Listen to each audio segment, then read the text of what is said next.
What's going on, guys? Andrew here, back at you with another video, and this time it's a fan request from Jacob Lenhoff. Jacob comments a lot down in the comment section of your reviews, and he wanted me to react to the 100 greatest movies of all time, as quoted by Parade Magazine. And this list was compiled by Samuel Murion on May 14th of 2024.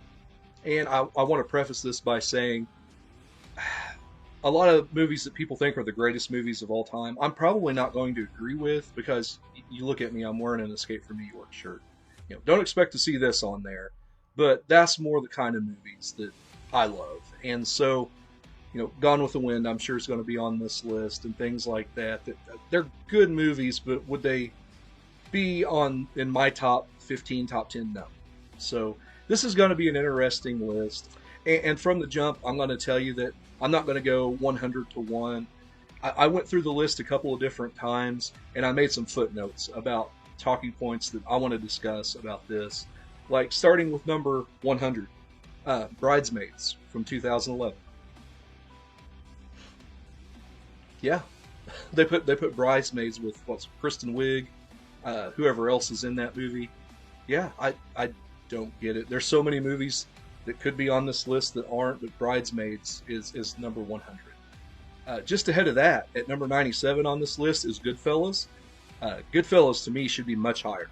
It should be top 50 on this list of the greatest movies of all time.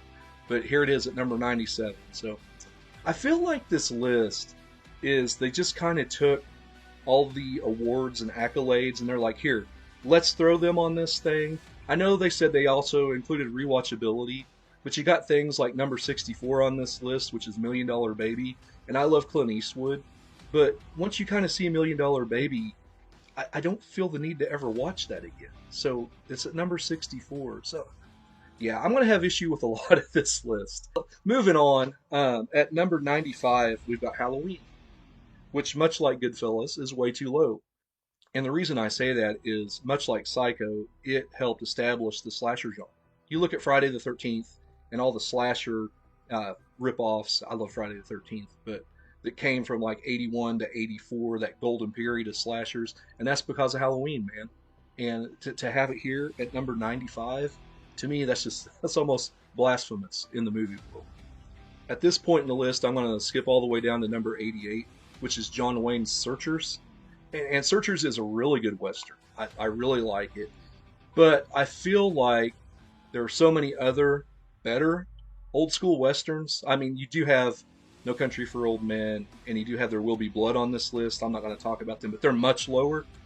And traditional Westerns, I'm talking Unforgiven or The Good, the Bad, and the Ugly, I would put ahead of The Searchers, which, like I said, is a good movie, but to me, if you're going to represent that style of movie, I would have picked one of the others. There's a lot of movies on this list that I feel don't even really deserve to be on this list, like Get Out from 2017, kind of a fun horror movie, I guess. Precious from, what was that, 2009 or 10, 11, something like that. Why? It's got to be because they won a bunch of awards. That's all I can figure.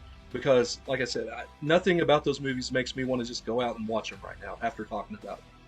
At number 82 on the list of the greatest movies of all time, according to Parade, is The Shining. And that should be way higher than 82. Especially when I start getting down lower and you see some of the movies on this list, you just go, man, why is that so low?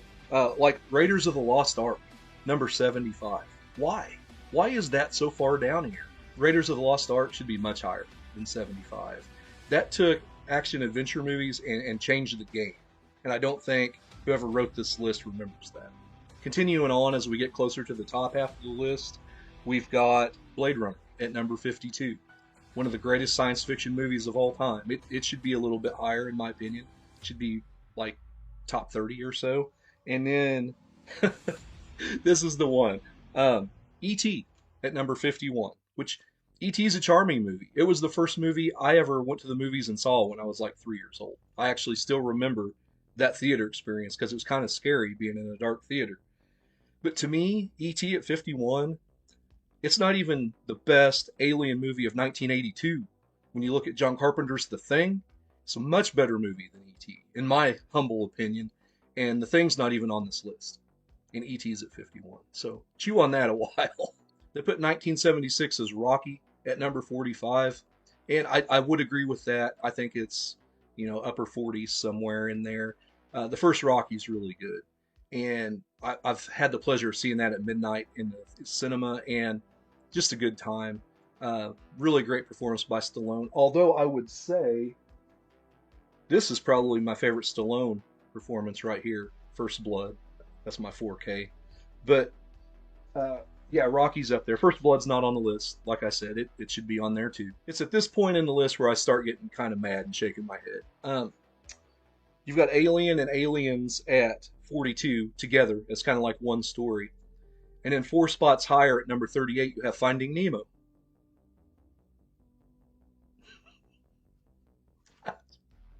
This incorporates all genres into this thing. And I understand you wanted to get a family-friendly thing on there, but it needs to be lower if you're going to do that. I don't even figure this deserves to be on the list, but I'm sure there's some 20-somethings out there that would argue with me right now. But yeah, you're going to say that, in your humble opinion, Finding Nemo is better than Ridley Scott's Alien or James Cameron's Aliens. Just, yeah, no. On a little more positive note, I will say they put Frankenstein at number 31. And I'll agree with that. I think that's the perfect position for Frankenstein. I'm glad to see monster movies represented on this. I've not really talked about them on this channel. I may get into some Hammer horror and may do some of the classic Universal monster movies on here. Let me know if you want to see that down in the comments. At this point in the list, from number 30 to number 10, I didn't make hardly any notes because they're the usual suspects in the list like this. You've got Chinatown, you've got Gone with the Wind. The one movie that did kind of make me raise my eyebrow was Fargo by the Coen brothers. And I love the Coen brothers.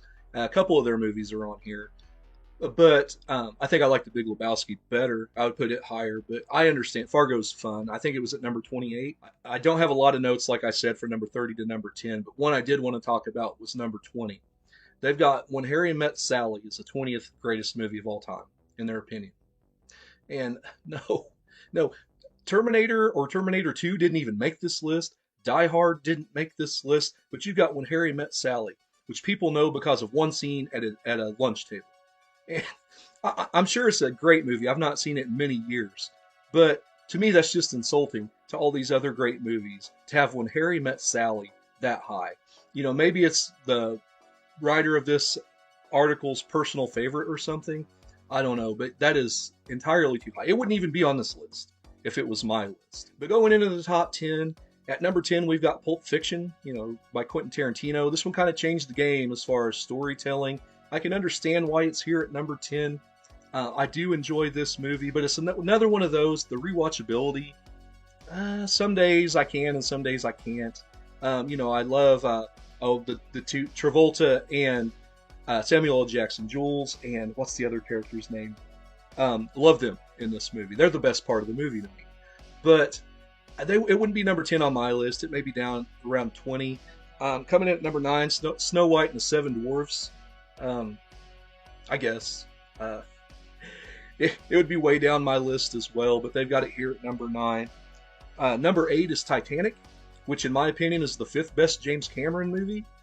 If you're going to have him represented on here for something other than Aliens, I can understand if it wasn't Terminator, because 70% of everyone out there thinks T2's the better movie. They're wrong. But to say Titanic's better than even Terminator 2, that's... Come on, guys. No. But yeah, it's here at number 8, and I understand. It won a lot of awards, and it was like the biggest grossing movie of all time until Avatar, which is a much worse movie than Titanic. Coming in at number 7 on the list is Star Wars Episode 4, A New Hope. And in most people's opinion, this isn't even the best Star Wars film. The next one, The Empire Strikes Back. And to me, it would have this spot if I even put it in the top 10. It would be lower half, top 10 if I did, but it's probably the second best Star Wars movie ever made. So yeah, I don't agree with that at all. Number 6 on the list is Schindler's List, which has a lot of historical significance, but it's not something I could watch all the time. So yeah, it wouldn't be number 6 on my list. I appreciate it for what it is, but I think I've seen Schindler's List like twice. So yeah, no, it would not be on a Drew Reviews list at all. Number 5 is The Wizard of Oz. I can see that right here. Can't argue with that at all. A million people who have synced up Pink Floyd to that song. Me being one of them, but I'm not going to talk about that. Yeah, I can see that. It'd probably be a little bit lower on my list, but I'm not going to raise too much of a fuss about Wizard of Oz being here at number 5. So there's 4 movies left on this list, and the next movie at number 4, I would have probably put it number 1 of the list of these 4, and that's The Godfather. It's not my favorite movie of all time, but it's up there, and I recognize the greatness in it. I think it's better than these other 3 for sure, which they're the usual suspects as well. At 3, you've got Citizen Kane. At 2, you've got Casablanca. And at 1, you got Alfred Hitchcock's Vertigo. All very good movies. I can't say anything bad about them, and I understand why they are where they are on the list. They wouldn't be there on my list, is all I'm saying. I say a lot in the movies I review. I might talk about how much I like Hands of Steel, which is not a good movie at all. It's a Terminator ripoff. And I'll say, it's good, but they weren't trying to make Citizen Kane here. I kind of use that as a benchmark, but at the same time, it's one of those movies, I just don't have too strong of feelings about it. It's a good movie. I've seen it a couple times, but it's just not my thing, man. Yeah. This is a sci-fi and action guy doing the greatest movies of all time list, so I'm going to have some kind of differing opinions from the list the masses might have. And so, yeah, that's an interesting top 5. Wizard of Oz, Godfather, Citizen Kane, Casablanca, Vertigo. I would almost flip those 5, but put Godfather 1. So it is what it is. I look at this list, man, and I'm going, where's at least Terminator 2, and where's Die Hard? Where is Unforgiven? Which I would think has everything that this list would have wanted with the accolades and the awards. But yeah, none of those movies are on here. Where's The Thing, for that matter? That just chafed me really bad when E.T. was there and The Thing wasn't. But, I can understand, and I somewhat respect the list, even though, When Harry Met Sally at number 20, that's mad, man. And some of the newer movies on here, like Get Out and Precious and stuff like that, it's just, no. I've got no time for that. So, that's my list. Let me know if you agree or disagree down in the comments. And let me know down in the comments if you'd like to see more lists like this. They've also put out a sci-fi list, which I told Jacob I would actually do like a sci-fi and action list if I didn't have to do this. But he insisted on wanting me to do this list. So there you are, Jacob. Hope you're happy. But in the future, if you guys want to see me do like the sci-fi or the action list, let me know down in the comments, because I'd have far more to say than, how am I going to sit here and just Citizen Kane? You can't. Or, The Godfather. You can't do it. But, we get into more than the sci-fi and action realm, I get a lot more opinionated. So, yeah, let me know if you want to see that down in the comments. Let me know if you like videos like these. So, until next time, guys, this is Andrew, and I'll see you down the line on the next True Reviews.